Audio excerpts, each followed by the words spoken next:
वर्णिवेशरमणीयदर्शनम् मन्दहासरुचिराननाम्बुजम् पूजितम्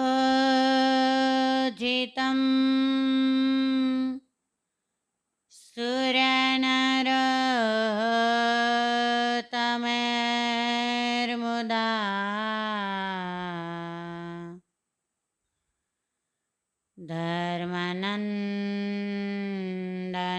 धर्मनन्दनमहं विचिन्तये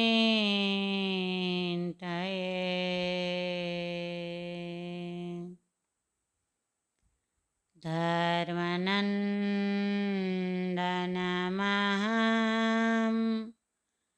विचिन्तये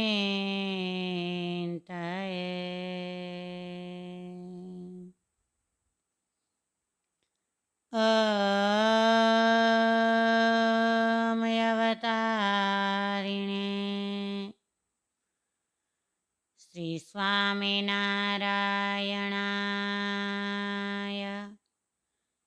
नमो नमः।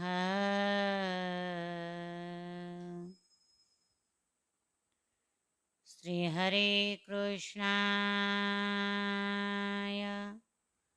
घनश्यामाय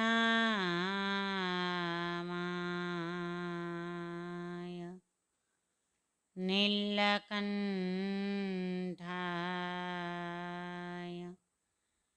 श्रीसहजानन्द स्वामिने नमो नमः। श्री सहजानंद स्वामी महाराजनी जय।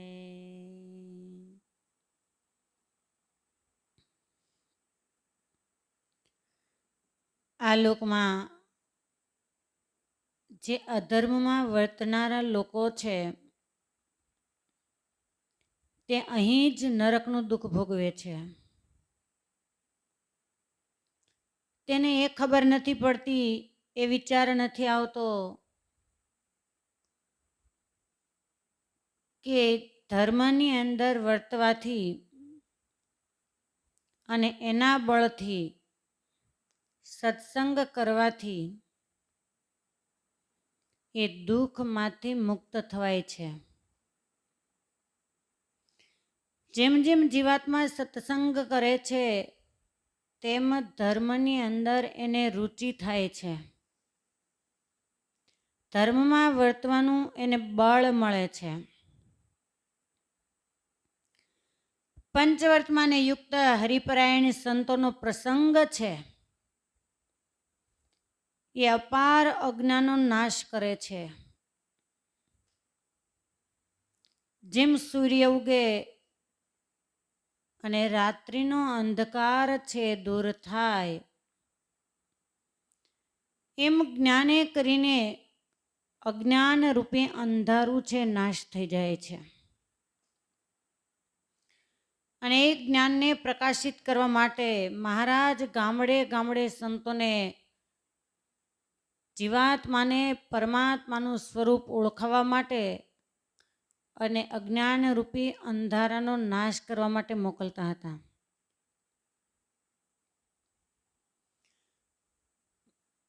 દ્વૈત અદ્વૈત, દ્વૈતાદ્વૈત આદિક જે મતો છે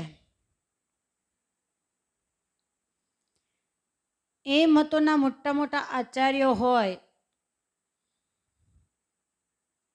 એમની સાથે સંતો છે એ વખતે ચર્ચાઓ કરતા હતા, શાસ્ત્રાર્થ કરતા હતા.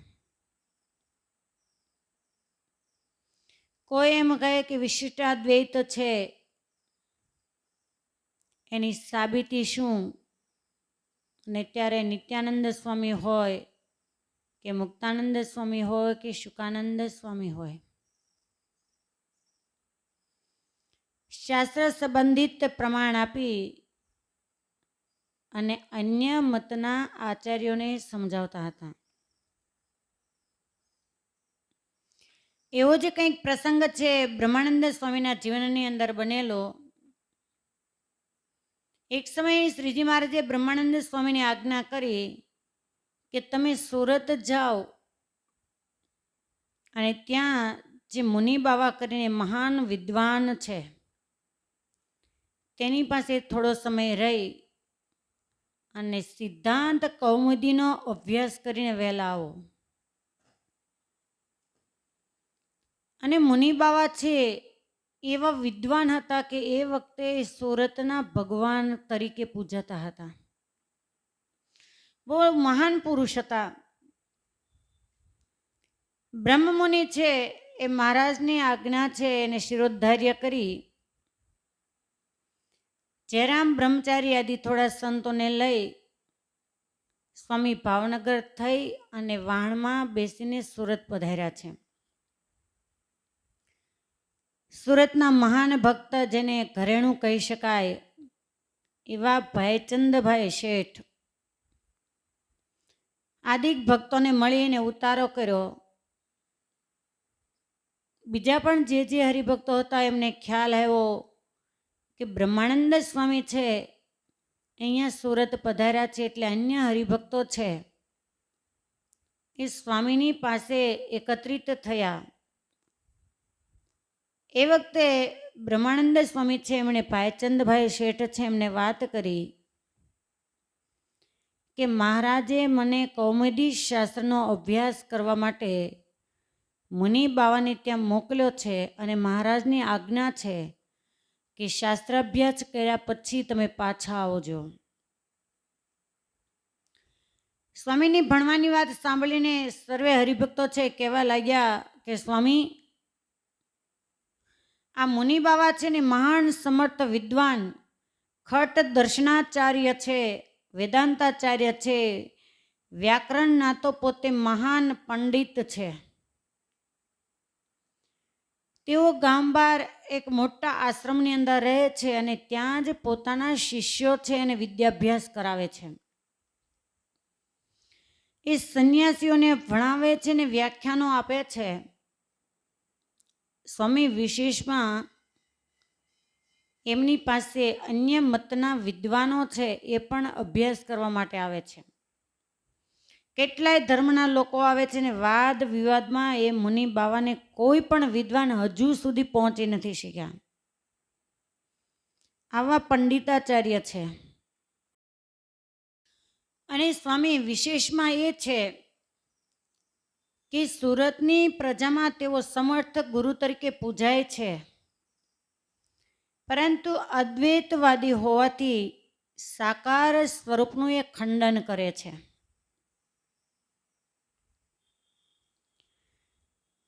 કાઠિયાવાડમાં જીવન મુક્તા કહેતા ભગવાન સ્વામિનારાયણ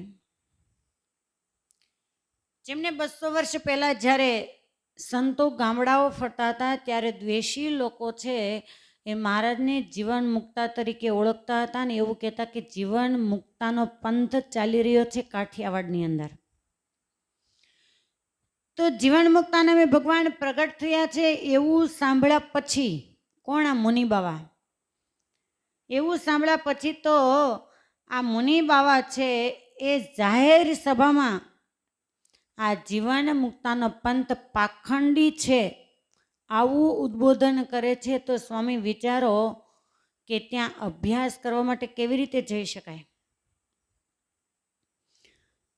ઘણું આપણા મતનું ખંડન કરે છે, માટે ત્યાં જવાથી સ્વામી અપમાન થવાનો મોટો ભય છે. કારણ કે આપ તો ભગવાન સ્વામિનારાયણના સાધુ છો અને એવું જાણી અને જો મુનિ બાવાને ખ્યાલ આવશે કે જે જીવન મુક્તા પંથનું ખંડન કરી રહ્યો છું એનો જ ઉપાસક આ સાધુ છે તો તમને વિદ્યાભ્યાસ તો નહીં કરાવે, પરંતુ કોણ જાણે એ આપનું કઈ રીતે અપમાન કરે અને મહારાજનું પણ કેવી રીતે અપમાન કરે. એ નિંદા કરે છે અને મહારાજની નિંદા કરશે તો તમે અભ્યાસ કેવી રીતે મેળવી શકશો. એના કરતાં તો સ્વામી ત્યાં ન જવું એ વધારે શ્રેષ્ઠ છે. સ્વામીને પણ થોડો મનમાં વિચાર આવ્યો, પરંતુ મહારાજની આજ્ઞા હતી એટલે એની અવગણના કેમ કરવી. અને જ્યારે જ્યારે મહારાજ સંતોને આજ્ઞાઓ કરતા હતા ત્યારે સંતોને ચોક્કસ એટલો વિશ્વાસ હતો કે આમાં આપણું કંઈક હિત જ હોય છે અને મહારાજ એ જ આજ્ઞા કરે કે જે આજ્ઞાનું પાલન થઈ શકતું હોય. મનની મક્કમતા કરી અને એક દિવસ સ્વામી એક સંતને સાથે લઈ સંન્યાસીના વેશમાં મુનિ બાવા છે વિશાળ સભાની અંદર ઉદ્બોધન કરી રહ્યા છે. એ મુનિ બાવાના આશ્રમની અંદર પધાર્યા છે અને મુનિ બાવા છે વિદ્યાભ્યાસ કરનારા જે સંન્યાસીઓ છે જે વ્યાખ્યાન સાંભળવા માટે એકત્રિત થયેલા છે એમની પાછળના ભાગમાં સંતની સાથે બ્રહ્માનંદ સ્વામી છે એ બેસી ગયા. આ રીતે 2-3 દિવસ બેસી અને એક દિવસે સ્વામી સભા પૂરી થયા બાદ મુનિ બાવાને મળ્યા, 2 હાથ જોડી વંદન કર્યા ને સ્વામીએ વિનંતી કરી કે ભાષા કાવ્યનો અભ્યાસ મારે થોડો કરવો છે અને વિશેષ કરીને સંસ્કૃતનું વિશેષ જ્ઞાન મેળવવાની મને ઈચ્છા છે, તો આપ કૃપા કરી અને જો હા પાડો તો હું આપના આશ્રમની અંદર રહી શકું. વિનમ્ર જેની વાણી છે, નમ્રતા જેના મુખ ઉપર દેખાય છે, એવા વિનયવાનને મિલનસાર સાધુવૃત્તિ જોઈ અને મુનિ બાવાએ અભ્યાસ કરવા માટે હા પાડી. મુનિ બાવાને હજુ ખબર નથી કે આ કયા સંપ્રદાયના સંન્યાસી છે.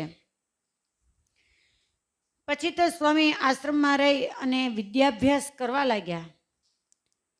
કૌમુદી કાવ્યને ન્યાયના પાઠો લઈ અને કંઠે કરીને બોલીને બતાવતા હતા. સ્વામીની વિશાળ બુદ્ધિ, યાદ શક્તિ, તર્ક શક્તિ અને શીઘ્ર શક્તિ અને એમાં પણ સ્વામીનો રમૂજી સ્વભાવ અને સાથે સાથે સંગીતની કળા તથા સાહિત્યના હાજર જવાબીપણાથી મુનિ બાવા છે અતિશય ખુશ થઈ ગયા. બ્રહ્મ મુનિ ઉપર બહુ જ રાજી થયા. એમાં પણ 1-2 વખત મુનિ બાવા છે એમની તબિયત સારી નહીં હોવાથી મુનિ બાવાને આજ્ઞાથી આશ્રમના મંચ ઉપરથી વ્યાખ્યાન પણ બ્રહ્મ મુનિ આપવા લાગ્યા. એક દિવસ મુનિ બાવા બાજુમાં બેઠા છે ત્યારે ચર્ચા કરતા કરતા બ્રહ્મ સત્ય જગત મિથ્યા સૂત્ર ઉપર ચર્ચા થતા જીવ, ઈશ્વર, માયા, બ્રહ્મ અને પરબ્રહ્મના સ્વરૂપો જે છે એને બ્રહ્મ મુનિએ શ્રીજી મહારાજ પાસેથી જે રીતે ભિન્ન ભિન્નપણે સાંભળ્યા હતા એના ભેદો એ ભિન્ન ભિન્નપણે બતાવી અને આ જગત માયામય છે, એ માયિક જગતમાં રહેતા જીવો એ અનેક સિદ્ધિને પામી અને ઈશ્વર જેવા મોટા કહેવાતા હોય તો પણ પ્રગટ ભગવાનના સંબંધ વિનાના એ બધા માયાના જીવ છે, દાસ છે એમ કહી અને શીઘ્રપણે સ્વામી છે એ સચોટ શબ્દની અંદર વિસ્તાર કરી અને સમજાવી રહ્યા છે. અને જ્યારે સ્વામીની આ સચોટ વાણી સાંભળી એ જ વખતે મુનિ બાવા છે એને એમ થયું કે કદાચ આ વાણી છે મારા જીવનની અંદર બંધ બેસતી હોય એવું દેખાય છે. પોતે સંપૂર્ણ બુદ્ધિશાળી અને યોગભ્રષ્ટ આત્મા હોવાથી એકાદ વૃત્તિથી વિચારી અને સઘળું સમજી અને અંતરાત્મામાં વિચાર કરતા જણાયું કે જીવનું આત્યંતિક કલ્યાણ પ્રગટ ભગવાનને મળ્યા વિના થવું મુશ્કેલ છે. તમે વિચાર કરો, હવે કે હકીકતમાં મહારાજે બ્રહ્મ મુનિને વિદ્યાભ્યાસ માટે મોકલ્યા હતા કે મુનિ બાવાને સાકારપણાનો વિદ્યાભ્યાસ સમજાવવા માટે? સ્વામીની એવી વાચાળ ભાષાથી મુનિ બાવા છે એનું અંતર છે ભેદાઈ ગયું અને હૈયું હા પાડી ગયું કે પ્રગટ ભગવાન વિના આત્યંતિક કલ્યાણ શક્ય નથી. પણ મનમાં થયું કે આ ઘોર કળી કાળની અંદર પ્રગટ ભગવાન ક્યાંથી મળે? અને હંમેશા યાદ રાખજો કે જીવાત્મા જ્યારે પરમાત્માના રાહ તરફ એક પગલું માંડે છે ને, ત્યારે પરમાત્મા એની સામે 10 પગલાં માંડીને આવતા હોય છે. પણ પગલું માંડવું એ ઘણું કઠણ છે. સાધુ સંતના યોગ વગર જીવાત્મા ક્યારેય પરમાત્માના રાહ તરફ ગતિ નથી કરી શકતો. જેને કોઈ વિદ્વાન જીતી નહોતા શકતા એ મુનિ બાવા છે એના અંતરાત્માને બ્રહ્મ મુનિની વાચાળ ભાષાને વિનમ્રપણાએ જીતી લીધા. એક સમયે બ્રહ્મ મુનિએ પ્રગટ ભગવાન અને સહજાનંદ સ્વામીની વાતો કરી. જેમ કોઈને અસાધ્ય રોગ થયો હોય તો એને ધીમે ધીમે જેમ કડવાણી આપવામાં આવે, એમાં બ્રહ્મ મુનિ છે એ ધીમે ધીમે પ્રગટ પુરુષોત્તમની વાતો મુનિ બાવાને સંભળાવી રહ્યા છે કે જ્યારે પૃથ્વી પર અધર્મ વ્યાપે છે ત્યારે પરમાત્મા છે ધર્મનું સ્થાપન કરવા માટે આ પૃથ્વી પર વિચરે છે. અને એ જ આ કળીકાલની અંદર સહજાનંદ સ્વામી સૂરજ છે આજે ઉદયપણાને પામી અને અજ્ઞાનરૂપી અંધકાર, અજ્ઞાનરૂપી તમ એનો નાશ કરવા માટે વિચરી રહ્યા છે. બ્રહ્મમુનિની વાત સાંભળતા સાંભળતા મુનિ બાવાને એમ થાય કે શું આ કળીકાલની અંદર સહજાનંદ સ્વામી જે કહેવાય છે એ ભગવાન હશે? પરંતુ મેં કીધું એમ કે કડવાણી ધીમે ધીમે આપવાથી રોગને નાશ કરે, એમ ધીમે ધીમે પ્રગટ પુરુષોત્તમના પરચાઓ છે, એના ગુણો છે,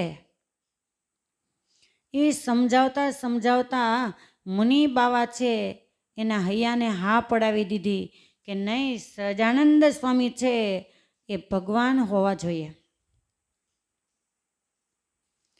પરંતુ વિશ્વાસ પેદા કેમ થાય? બ્રહ્મ મુનિને કહે છે કે હકીકતમાં સહજાનંદ સ્વામી ભગવાન છે? બ્રહ્મ મુનિ કહે છે કે હા, એ સાક્ષાત પરબ્રહ્મ પુરુષોત્તમ નારાયણ અવતાર ધારણ કરી અને ગઢપુરની અંદર મહાન ભક્તરાજ એભલ બાપુ એના દરબાર ગઢની અંદર હે ગુરુ મહારાજ, મારા જેવા 500 પરમહંસોની સાથે, અનેક હરિભક્તોની સાથે એ સહજાનંદ સ્વામી બિરાજે છે. હું એમનો શિષ્ય છું અને એમની જ આજ્ઞાથી હું આપની પાસે આવ્યો છું. શ્રીજી મહારાજે પણ પોતાનું પ્રગટ પુરુષોત્તમપણું બતાવવા મુનિ બાવાને અંતરમાં જાણે દિવ્ય પ્રકાશ રેલાવી અને અંતર ટાઢું કરી દીધું. અને પરમાત્માની કૃપા થાય ત્યારે જ માયલો છે મનની અંદર સમજતો હોય છે. ઘણું કઠણ છે પરમાત્માનું સ્વરૂપ સમજવું એ. પછી તો રોજ ભગવાનના લીલા ચરિત્ર અને મહિમાની વાતો થાય છે. મુનિ બાવા છે ને અતિશય આનંદ થાય છે. સમય પછી સમય વ્યતીત થતા બ્રહ્મ મુનિ છે એને સંપૂર્ણ વિદ્યાભ્યાસ છે એને પૂર્ણ કરી દીધો. 7-8 માસ વ્યતીત થઈ ગયા છતાં પણ ભગવાન સ્વામિનારાયણે કોઈ પ્રકારનો સંદેશ મોકલાવ્યો નથી કે બ્રહ્મ મુનિ, તમારો વિદ્યાભ્યાસ પૂરો થઈ ગયો હોય તો તમે પરત પાછા પધારો. સ્વામી છે એક ક્ષણ ભર પણ જે સંતો મહારાજના વિરહથી દૂર ન રહી શકે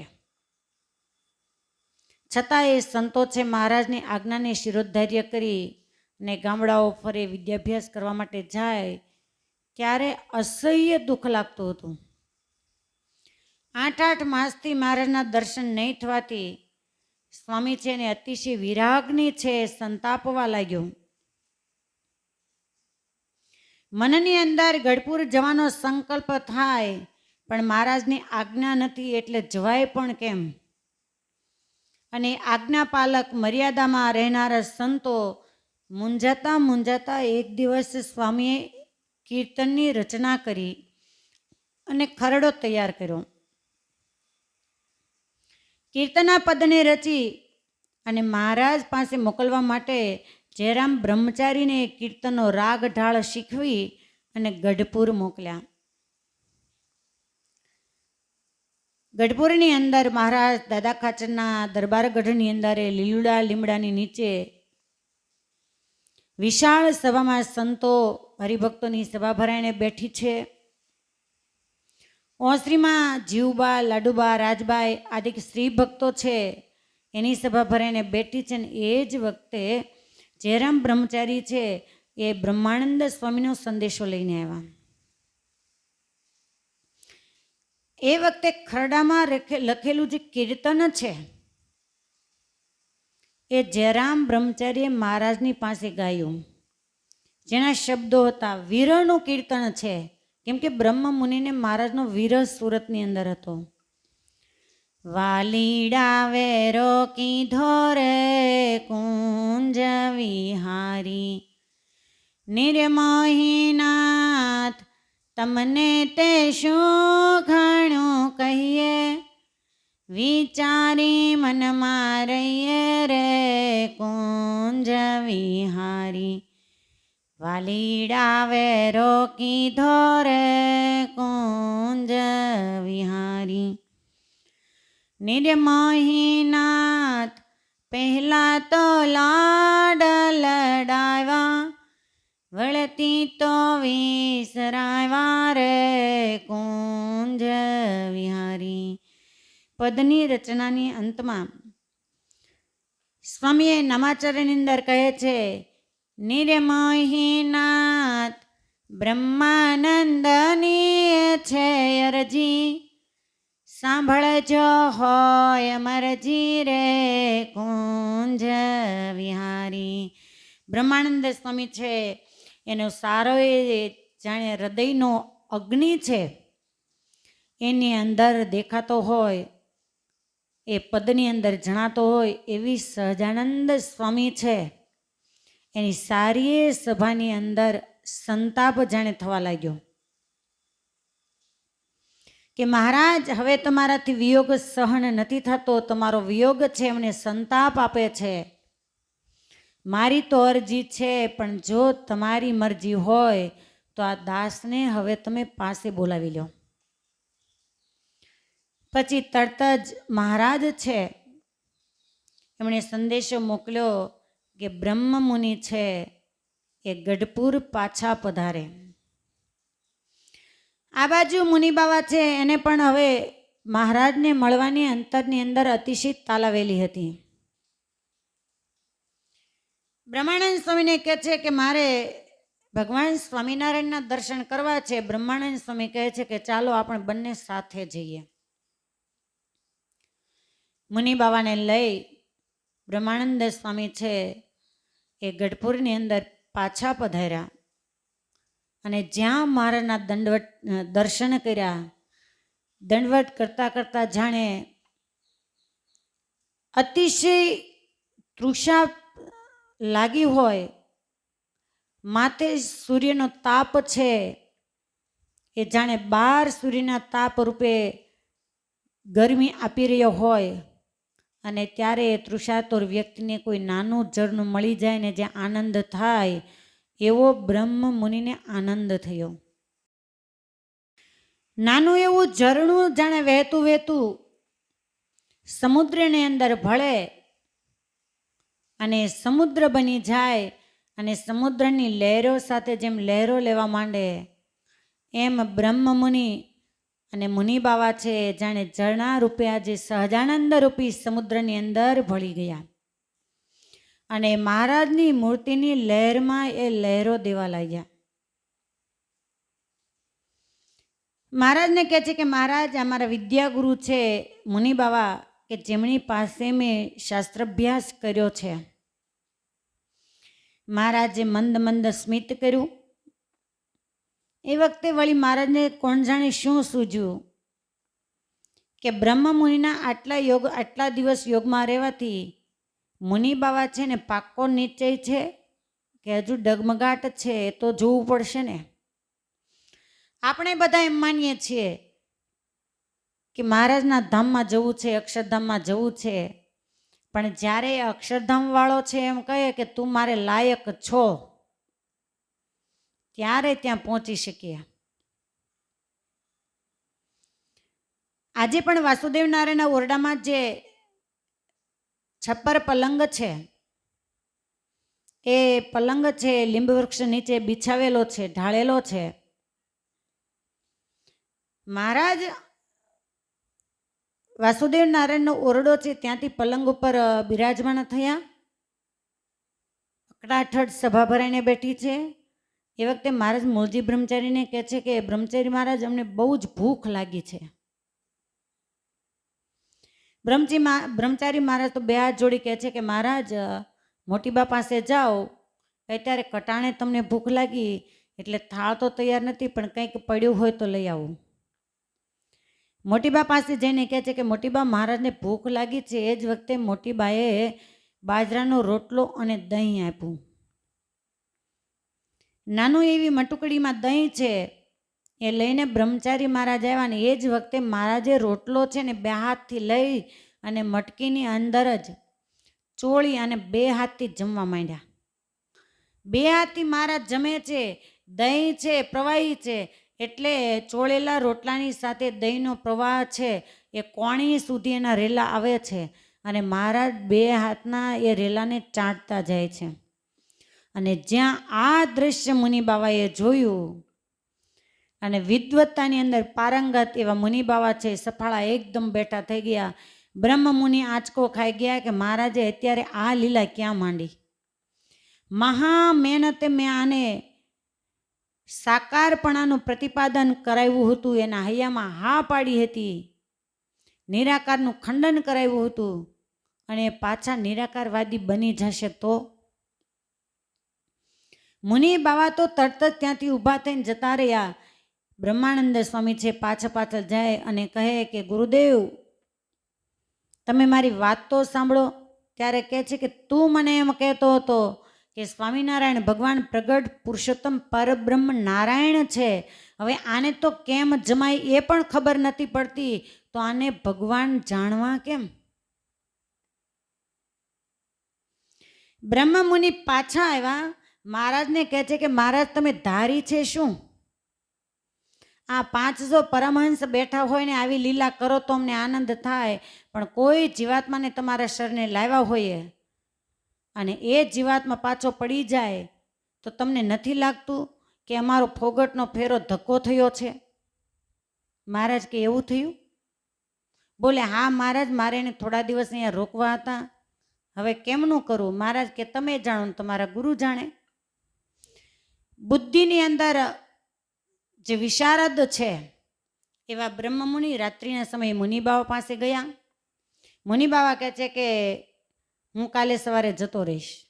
પણ શા માટે? અરે તું જેને ભગવાન માને છો એમાં તો ઠેકાણું નથી. બ્રહ્મમુનિ કહે છે કે ગુરુદેવ તમે થાપ ખાઈ ગયા છો. તમે એટલો તો વિચાર કરો કે સામાન્ય માણસ હોય એની જીભ કોણી સુધી અડે ખરી? અને મુનિબાવા છે આંચકો ખાઈ ગયા કે એ વાત તો સાચી. બોલે હા સામાન્ય વ્યક્તિ છે કોઈની જીભ કોણી સુધી અડે નહીં. તો તમે તમારી નજરે જોયું ને કે સહજાનંદ સ્વામી છે એ જીભથી એ ચોળેલો રોટલો ને દહીં છે એને ચાટતા હતા કોણીએ? બોલે હા.